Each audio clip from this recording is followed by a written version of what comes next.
So, I listened to your response. Took a little bit to process it, but I do have some things I wanted to ask you. In regards to needing that bachelor's degree as proof that you know the subject for your employer, so to speak, do you feel that that's something that should be done, or do you think that that's how it's done and that's why everybody should have one? The reason I ask is because some jobs it's a lot easier to show that you can do it than it is to show that you've learned it. For instance, from my experience, it is a lot easier to prove that you can teach by teaching than it is by a piece of paper, because obviously there are good teachers and there are bad teachers, and that little piece of paper does not take into account good teachers and bad teachers. Vice versa, obviously I'm going to hire the guy who has a bachelor's degree in a language that is, more relevant than a guy who doesn't have that bachelor's degree in that particular language. The inherent flaw in that particular reasoning, though, is that the person without the paper could just as easily be as fluent, if not more fluent, on the sole fact that they spent their time learning that for a purpose other than to get a grade.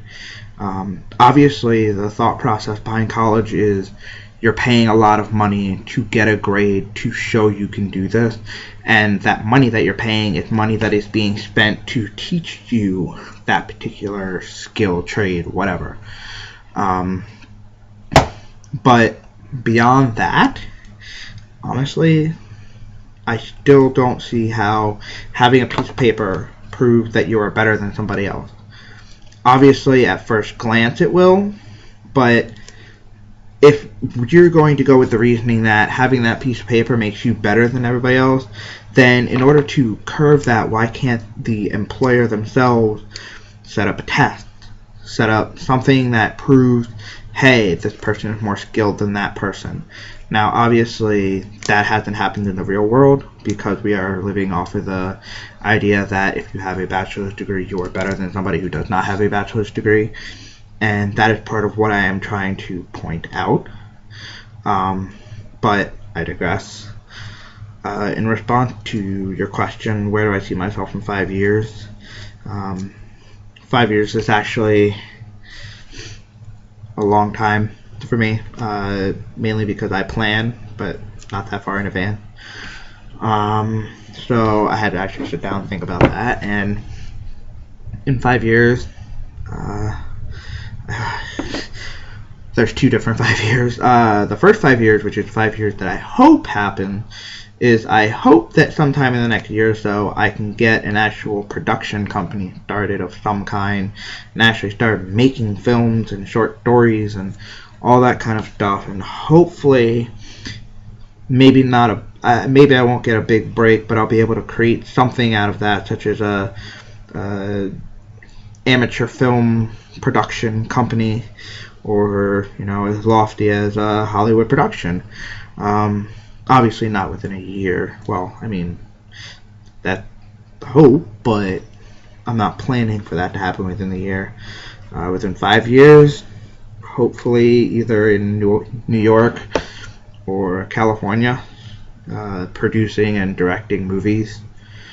The thing is, though, a lot of directors graduated with a degree, but a lot of them also made their first film, the film that got them famous, either during or before they got that degree. Take George Lucas, for example. THX 1181, I believe is the title, was a short film that he did for college. Yes, it was remade into a feature-length film, but it's considered one of his better films, and he made it in college, not after college.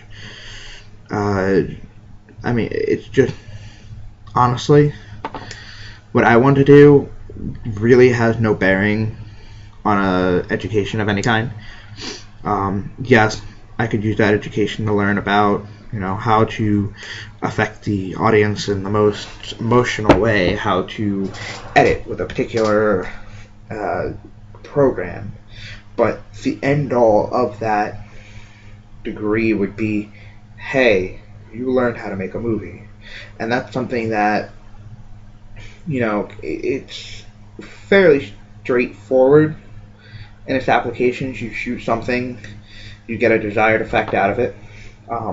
Yes, there are more intricate details, and I know I am dumbing it down to the most basic level where it should not be dumbed down to. But in order to answer your question as best as I can, if I were to make a film, and it requires a ton of logistics and a ton of time and a ton of money, that is all things that can be learned in a classroom, but honestly, the classroom will not provide you with the resources for the real world. It's just like the Army. Boot camp is as close as you're going to get to the real world until you experience it. Now, that's not to demean the military in any way. I'm not trying to say that filming a film is just as easy or just as hard as going to boot camp. That's not my intention. My intention is to point out that the applications do not fit the education. Dietetics. You're going to get, if you get into the business that you want to, which is to tell fat people that they are too fat and they need to do this, this, and this, that information they can look up. Like, literally, they can go online, look up a diet, and find out what they do and don't need. I am on Weight Watchers. I have never, ever been to a dietitian. I know I am unhealthy. I know I need to lose weight. I did what I needed to do by myself without consulting somebody to get that done. Vice versa, if I had gone to a dietitian, I probably wouldn't have paid for the Weight Watchers, and I would have still had the same result. So, the end run is, I guess, there are certain professions that are necessary and unnecessary, and you can say that about any profession, but the education for each profession is learned in the application. College claims to help you learn how to do things in the real world, but the end all be all is the real world teaches you how to do things in the real world. I didn't know that much about banking and credit cards and all that kind of stuff, and I work for a major banking corporation, and I have learned more about credit in the first 2 months of working there than I ever did or ever would have in an economics class. I have learned more about the function of the bank. I've learned more about it than I would have in any economic classes. I guess what I'm trying to get at is that, yes, a piece of paper is pretty, but if I can prove that I can do it better than you, why do I need the pretty paper? Why do the employers require it?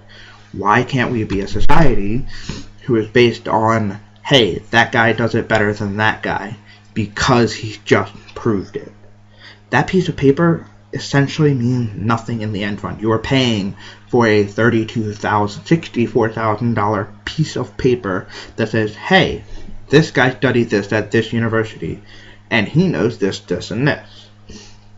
But there's another guy out there that knows the exact same thing and didn't go to that university, didn't go to a university, he just learned it.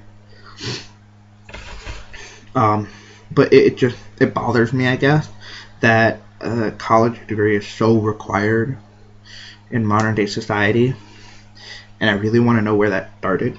I haven't done the research yet. I'm probably going to. Haha! History. I am now learning history. That is my first course of the night. I am going to learn the history of job employment and resumes and where the resume got started and where a bachelor's degree got started. And I know there were colleges as early as the early Roman era, probably earlier. I'm not exactly sure, but the point being, there were college degrees, and this man, at that time, obviously a college degree was something because it meant that you actually learned stuff. But yeah, so I guess what I'm trying to say is it's a pretty piece of paper. That's it.